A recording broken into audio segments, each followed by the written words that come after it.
കണ്ടില്ലേ ഖമറുൽ ഉലമാ കാന്തപുരം ഉസ്താദ് അവറുകൾ അരനൂറ്റാണ്ടിലേറെയായി പവിത്രമായ മർകസുസ് സഖാഫത്ത് സുന്നിയിൽ വെച്ചുകൊണ്ട് നിരന്തരമായി പരിശുദ്ധമായ ഹദീസിന്റെ ഗ്രന്ഥം ഖുർആൻ കഴിഞ്ഞാൽ ഏറ്റവും സ്വീകാര്യയോഗ്യമായ പവിത്രമായ സ്വഹീഹുൽ ബുഖാരി അവിടുന്ന് വിശ്വാസികളായ അതിൽ തന്നെ പണ്ഡിതരായ ഉപരിപഠനത്തിന് വേണ്ടി വന്ന ആളുകൾക്ക് പാരായണം ചെയ്ത് പഠിപ്പിച്ചു കൊടുക്കുകയാണ്.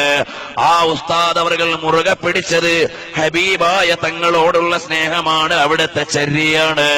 അതുകൊണ്ട് തന്നെ ഇന്ത്യ മഹാരാജ്യത്തുള്ള ഒരുപാട് വിപ്ലവങ്ങൾക്ക് നമ്മൾ അറിയാത്ത തലങ്ങളിലേക്ക് കടന്നു ചെല്ലാൻ മഹാനരായ ഉസ്താദ് അവർക്ക് സാധിക്കുകയാണ്. പ്രിയമുള്ളവരെ, ഈ കഴിഞ്ഞ 6-ാം തീയതി മുതൽ 12-ാം തീയതി വരെ ഞങ്ങൾ ഉത്തരേന്ത്യയുടെ വിവിധ സംസ്ഥാനങ്ങളിലായിരുന്നു.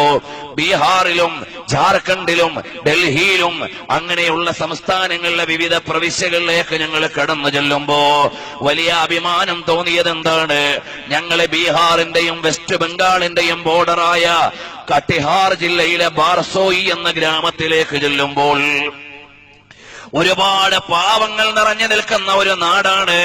അവിടേക്ക് നമ്മൾ പോയത് നാട് കാണാൻ വേണ്ടി പോയതല്ല, നമ്മുടെ നാട്ടിൽ നിന്ന് സമാഹരിച്ച വസ്ത്രങ്ങൾ വിതരണം ചെയ്യാൻ, പാവപ്പെട്ട ആളുകൾക്ക് വസ്ത്രം വിതരണം ചെയ്യാൻ, കുടിവെള്ളമില്ലാത്തവർക്ക് കുടിവെള്ളം എത്തിച്ചു കൊടുക്കാൻ, അതുപോലെയുള്ള പദ്ധതികളുമായിട്ട് പോയതാണ്. അൽഹംദുലില്ലാഹ്, നമ്മുടെ തിരുവനന്തപുരം ജില്ലയിലെ ആലങ്കോട് നിന്നും വെള്ളൂര് ഭാഗത്തു നിന്നുമൊക്കെയുള്ള വീടുകളിൽ നിന്ന് ഉപയോഗിച്ച് എന്നാൽ കേടുവരാത്ത വസ്ത്രങ്ങൾ മഖ്ദൂമിയ ദഅവാ കോളേജിലെ വിദ്യാർത്ഥികളും അതുപോലെ തന്നെ സുന്നത്ത് ജമാഅത്തിന്റെ പ്രവർത്തകരും സഹകരിച്ച് സമാഹരിച്ച് ജനങ്ങളിൽ റെയിൽവേ പാഴ്സൽ സർവീസ് വഴി ഈ സംസ്ഥാനങ്ങളിലേക്ക് എത്തിച്ചു കൊടുത്ത് 3000-ഓളം വരുന്ന ആളുകൾക്ക് ഡ്രസ്സ് വിതരണത്തിന് വേണ്ടിയാണ് പോയത്. ഒരു ഗ്രാമത്തിലേക്ക് ചെല്ലുമ്പോൾ അവിടെ നിറച്ചും പാവപ്പെട്ട മുസ്ലിമീങ്ങളാണ്. ഉടുതുണിക്ക് മറുതുണിയില്ല, അവർക്ക് പഠിക്കാൻ പാഠശാലയില്ല, അവർക്ക് വേണ്ടതുപോലെയുള്ള കാര്യങ്ങൾക്കൊന്നുമുള്ള അടിസ്ഥാന സൗകര്യങ്ങളില്ല. നമ്മൾ കൊണ്ടുചെന്ന പഴയ വസ്ത്രം വാങ്ങാൻ വേണ്ടി ആബാലവൃദ്ധം ജനങ്ങൾ ഒരുമിച്ചു നിന്ന് തിക്കും തിരക്കും കൂട്ടുകയാണ്. ദയനീയമായ രംഗമാണ് കാണാനായത്. അവിടെ വിതരണം ചെയ്യുമ്പോൾ അതാ തൊട്ടടുത്തുള്ള ഒരു ദേശത്ത് ദീനീ സ്ഥാപനവും സേവന പ്രവർത്തനവും നടത്തുന്ന ഒരു മൗലാന അവിടെ വന്നു. അദ്ദേഹം പരിചയപ്പെടുകയാണ്. അദ്ദേഹത്തോ ചോദിച്ചു, നിങ്ങൾ കേരളത്തിൽ നിന്ന് വരികയാണോ? അതേ, കേരളത്തിൽ നിന്ന് വരികയാണ്. ഞാൻ ഇതിന്റെ കുറച്ചപ്പുറത്തൊരു മദ്രസയും പ്രവർത്തനങ്ങളും നടത്തുന്നുണ്ട്. നിങ്ങൾ അവിടേക്ക് വരണം. അവിടെയും നിങ്ങൾ ആളുകളെ കൂട്ടിയിട്ട് അല്പനേരം ഒന്ന് സംസാരിക്കണം. അപ്പോൾ അവിടെ വന്നതാരാണ്? ഒരു സഖാഫി സഹോദരനാണ്. അഥവാ മർകസുസ് സഖാഫത്തി സുന്നിയിൽ വന്ന് പഠിച്ചുപോയ ബീഹാറുകാരൻ. അദ്ദേഹം എത്തിയ സ്ഥലത്ത് ദീനീ പ്രവർത്തനം നടത്തുന്നു, ക്ഷേമ പ്രവർത്തനം നടത്തുന്നു. ഞങ്ങൾ ചെല്ലുമ്പോൾ ഞങ്ങളുടെ കൂടെ വന്ന് വേണ്ട സഹായങ്ങളെല്ലാം ചെയ്തു തന്ന് അതാ അവിടെ സുതാര്യമായി വിതരണം ചെയ്യാനുള്ള സൗകര്യം ചെയ്തു തന്നു. അദ്ദേഹം ഞങ്ങളെ കൊണ്ടുപോയി പല ഗല്ലിയിലേക്കും. ഒരുപാട് സ്ഥലങ്ങളിൽ കിണർ വേണ്ട സ്ഥലങ്ങളുണ്ട്. ഇതുപോലെ കേരളത്തിലെ സദസ്സുകളിൽ ഒരുമിച്ച് കൂടിയ പാവങ്ങൾ മലയാളികളായ സഹോദരങ്ങൾ ഞങ്ങളുടെ കയ്യിലേൽപ്പിച്ച കുടിവെള്ള പദ്ധതിയുടെ സംഭാവനകൾ സമാഹരിച്ച് വിവിധങ്ങളായ സ്ഥലങ്ങളിൽ നമ്മൾ കുടിവെള്ള പദ്ധതികൾ നടപ്പിലാക്കി. അൽഹംദുലില്ലാഹ്, അവിടെയെല്ലാം ചെല്ലുമ്പോൾ നമുക്കുള്ള വിലാസം ഏതാണ്? നിങ്ങൾക്ക് കേരളത്തിൽ വലിയ ഒരു നേതൃത്വമുണ്ട്. ഇന്ത്യയുടെ മുഴുവൻ പണ്ഡിതന്മാരുടെ നേതൃത്വമാണ്. ശൈഖ് അബൂബക്കർ സാഹബ് ഖിബില നമ്മെ പരിചയപ്പെടുത്താനുള്ള വിലാസമാണ്. ലോകത്തെവിടെ ചെന്നാലും നമുക്ക് അഭിമാനത്തോടെ പറയാൻ പറ്റുന്ന, ലോക മുഅ്മിനീങ്ങൾക്കറിയുന്ന, പണ്ഡിതർക്കറിയുന്ന ഒരു നേതാവാണ് ഖമറുൽ ഉലമാ കാന്തപുരം ഉസ്താദ് അവറുകൾ. അല്ലാഹു തആല അവിടത്തേക്ക് ആഫിയത്തുള്ള ദീർഘായുസ് നൽകുമാറാകട്ടെ. പ്രിയമുള്ളവരെ, നമുക്കിവിടെ മദ്രസയുണ്ടായിട്ട് കുട്ടികളെ പഠിപ്പിക്കാൻ വിടാൻ സമയമില്ല.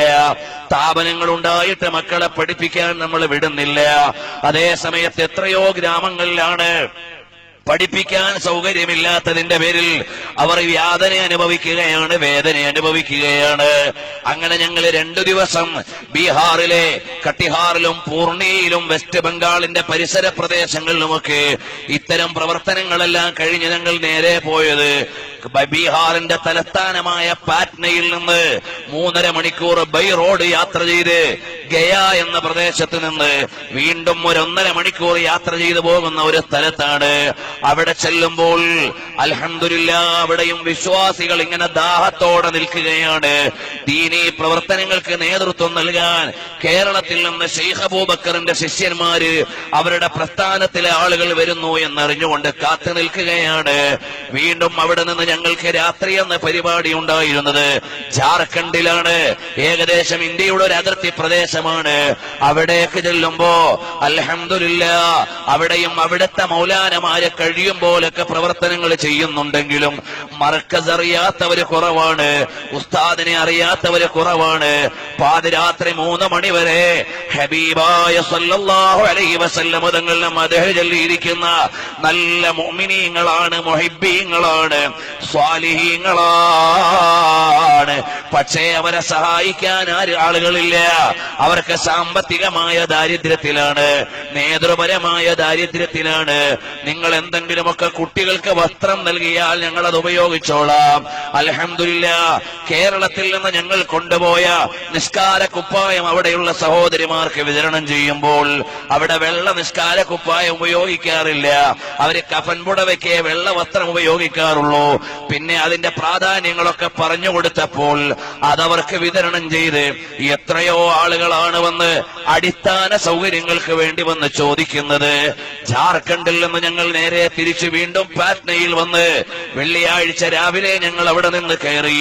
ഉച്ചയ്ക്ക് എത്തിയത് ഡൽഹിയിലാണ്, ഇന്ത്യ മഹാരാജ്യത്തിന്റെ തലസ്ഥാനത്താണ്. അന്ന് ജുമുഅ നിസ്കരിക്കാൻ വേണ്ടി നേരത്തെ നിശ്ചയിച്ചത് പ്രകാരം എത്തിയത് അതാ റോഹിംഗ്യൻ മുസ്ലിമീങ്ങൾ താമസിക്കുന്ന ക്യാമ്പിലാണ്. ബർമ്മക്കാരായ മുസ്ലിം സഹോദരന്മാര് ജീവിക്കാൻ ഇടയില്ലാതെ അവിടെ നിന്ന് കുടിയൊഴിപ്പിക്കപ്പെട്ട് അല്ലെങ്കിൽ ജീവന് വേണ്ടി ഓടി രക്ഷപ്പെട്ട് ഡൽഹിയിലെ തെരുവോരങ്ങളിൽ വന്ന് ചേരി പ്രദേശങ്ങളിൽ അതാ ഡൽഹിയുടെ വേസ്റ്റ് കൂനയുടെ കൂടെയാണ് അവര് കിടക്കുന്നത്. വീടെന്ന് പറയാൻ വീടില്ല, കൂരയെന്ന് പറയാൻ കൂരയില്ല, അവിടെ മറ്റൊന്നും അവർക്ക് പറയാനില്ല.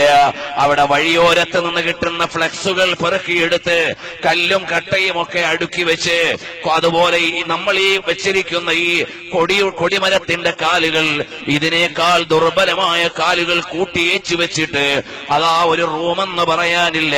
ഒരു കുടിലിന്റെ ഉള്ളിൽ 10-15 ആളുകൾ, ഒരു ഭാഗത്ത് 60 കുടുംബങ്ങൾ, 200 ചില്ലാനം വ്യക്തികൾ, മറുഭാഗത്ത് 40 കുടുംബങ്ങൾ, അതുപോലെ തന്നെ അതേ ആളുകൾ. ഇവരെല്ലാം താമസിക്കുന്ന സ്ഥലത്ത് അതിന്റെ ഇടയിലും അവർക്കൊന്ന് നിസ്കരിക്കണം. അവർക്ക് ഇന്ത്യയുടെ ഐഡന്റിറ്റി ഇല്ല, ഇന്ത്യ മഹാരാജ്യത്തിന്റെ പൗരന്മാരല്ല അവര്. അവരുടെ കയ്യിലുള്ളത് UN-ന്റെ ഒരു ID മാത്രമാണ്. അത് വെച്ചുകൊണ്ട് അവർക്ക് ജോലിക്ക് പോകാൻ കഴിയുന്നില്ല, ഈ നാട്ടിലെ ഭാഷ അറിയുന്നില്ല, കുടിവെള്ളത്തിനുള്ള സാഹചര്യമില്ല, ഭക്ഷണത്തിനുള്ള സംവിധാനമില്ല, ജോലി ചെയ്യാൻ ഒരുങ്ങിയാൽ അവസരമില്ല. ഓമന മക്കളെ ചെളിക്കുണ്ടിലും വേസ്റ്റ് കൂനയിലും കിടക്കുകയാണ്. ഇന്നാലില്ലാ.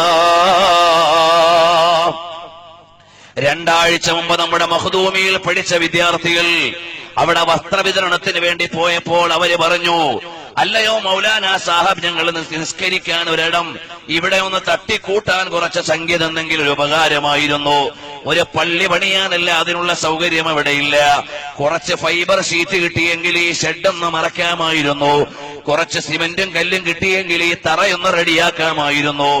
അൽഹംദുലില്ലാ അങ്ങനെ വിളിച്ച് നമ്മളോട് പറയുകയും നല്ലവരായ സഹോദരങ്ങൾ സഹായിച്ചിട്ട് 4-5 ദിവസം കൊണ്ടത് സംവിധാനിച്ചപ്പോൾ അവിടെ ഒന്ന് ജുമുഅ നിസ്കരിക്കാൻ വേണ്ടിയാണ് ഞങ്ങൾ എത്തിയത്. ഒരുമിച്ച് കൂടിയ ആളുകളുടെ വസ്ത്രം കണ്ടപ്പോൾ, പ്രിയമുള്ളവരെ, നമ്മുടെ അടുക്കളയിൽ നമ്മള് ഉപയോഗിച്ചിട്ട് കേടുവന്ന വസ്ത്രം അടുക്കളയിൽ നമ്മളെ പ്രാഥമികമായി തുടയ്ക്കാനുമൊക്കെ ഉപയോഗിക്കുന്നതിനേക്കാൾ പാവപ്പെട്ട വസ്ത്രം ധരിച്ച് ഈച്ച പൊതിഞ്ഞു നിൽക്കുന്ന ഡൽഹിയുടെ വേസ്റ്റ് കൂനയുടെ നടുവിൽ നമ്മുടെ സഹോദരന്മാര് താമസിക്കുന്നുണ്ട്. അടിസ്ഥാന സൗകര്യങ്ങളില്ല, അവരെ ഏറ്റെടുക്കാൻ ഒരിടയുമില്ല, ഒരു രാജ്യവുമില്ല. നമുക്ക് അല്ലാഹു നൽകിയ നിഅമത്ത് നമ്മൾ മറന്നു പോവുകയാണ്. അവരോട് എന്തു പറയാനാണ്? അവരുടെ പാവപ്പെട്ട മക്കളെ എന്തു ചെയ്യാനാണ്? എന്നിട്ടും അവർക്ക് അവരുടേതായ പഴയ ഒരു കുലീനതയുണ്ട്. ഞങ്ങൾ ചെല്ലുമ്പോൾ അവർ സ്വീകരിക്കുന്നു. ആ മക്കളെ അവർ തന്നെ ആ കൂനകളിൽ വെച്ചുകൊണ്ട് അറിയുന്ന അക്ഷരങ്ങൾ പഠിപ്പിച്ചു കൊടുക്കുന്നു.